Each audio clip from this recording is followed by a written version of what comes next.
messieurs les membres du jury, chers futurs confrères, chers amis, je vous remercie de me donner la parole. Doit-on se contredire pour mieux dire? Vaste débat qui, je ne sais pourquoi encore, a appelé à mon esprit, dès l'énoncé du sujet, une chanson. Une chanson de Brassens et un fil rouge qui, a priori, n'avait rien à voir avec le schmilblick. Et pourtant, j'ai décidé de les suivre. Car si quelqu'un un jour a dit « Connais-toi toi-même », moi, je sais depuis longtemps que mon cerveau a ses raisons que la raison ignore.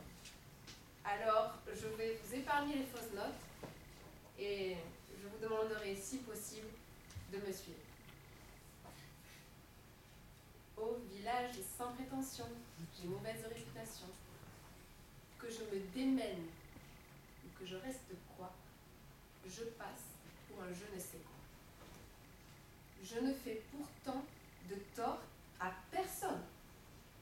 Mais les braves gens n'aiment pas que l'on suive notre route qu'eux. Non, les braves gens n'aiment pas que l'on suive notre route qu'eux. Ah, la rumeur. Ah, la bienséance. Ah, la pensée commune. Que de ravages commettons en ton nom. Mais pour mieux dire, ne s'agit-il pas d'aller contre les dires? Il faut lutter, s'indigner, se révolter sans arrêt contre soi-même pour combattre ces préjugés qui nous tiennent au corps. Somos los indignados! Excusez-moi, je m'égare. Et je ne voudrais pas que ma chanson me rattrape et que tout le monde se moque de moi. Sauf les autres candidats. Ça va de soi. Ah, mais vous allez vous dire, voilà la belle leçon. Combattre les préjugés. Ne suis-je pas comme tout le monde? Ne suis-je pas comme tout le monde à épier la vie des autres dans les journaux, à l'école, sur les réseaux sociaux? Et puis, souvenez-vous de ce sketch de Muriel Robert.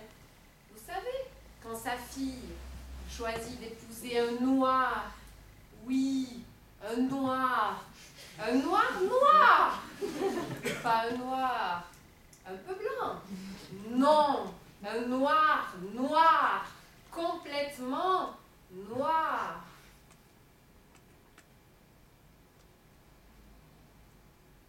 Ce silence, c'est le silence du malaise, parce que c'est un sacré préjugé.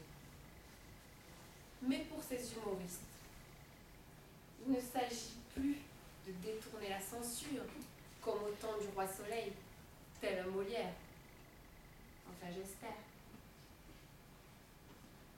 Non, il s'agit plus de marquer les esprits, jouer des préjugés pour mieux les dénoncer, marquer les esprits pour que le message soit plus fort. Oui, messieurs, dames, il faut choquer, il faut enfoncer les portes ouvertes, dire tout haut ce que les gens pensent tout bas, pour faire avancer, réfléchir, douter. Oui, douter. N'est-ce pas là la clé pour mieux dire, pour aller contre les dires, contredire, douter? Cette idée chère à Platon, aller au-delà des apparences, sortir de notre caverne. Sortons, les amis, de notre caverne. Pas sortir de manière abrutie pour aller chercher son gibier, tel un homme préhistorique affamé, tel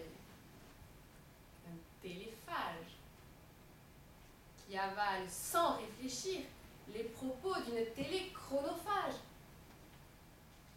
Car n'oublions pas qu'à l'ère où la médiatocratie tente à supplanter la démocratie, il est de notre rôle de citoyens, téléspectateurs, zappeurs, d'aller au-delà des images, préjugements, informations transmises par des sociétés de communication toujours plus ingénieuses.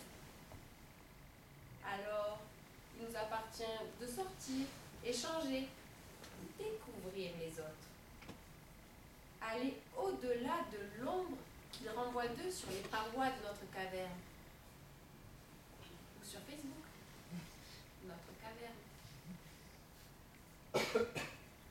Mais vous allez me dire, si l'enfer, c'est les autres, comment, dans le huis clos de notre société, avoir envie de connaître l'autre? Je ne prétends pas avoir la réponse, mais en guise de conclusion, je voudrais utiliser l'histoire du Petit Prince, parce qu'elle m'accompagne souvent dans différents épisodes de ma vie, et que je pense que ce soir, elle va me servir à mieux vous dire. Souvenez-vous, le renard, être vil, fourbe, qui, sans scrupule, dérobe les poules des habitants. Mais si l'on va au-delà des apparences, si on l'apprivoise, ce renard, je ne serai plus un renard comme les autres.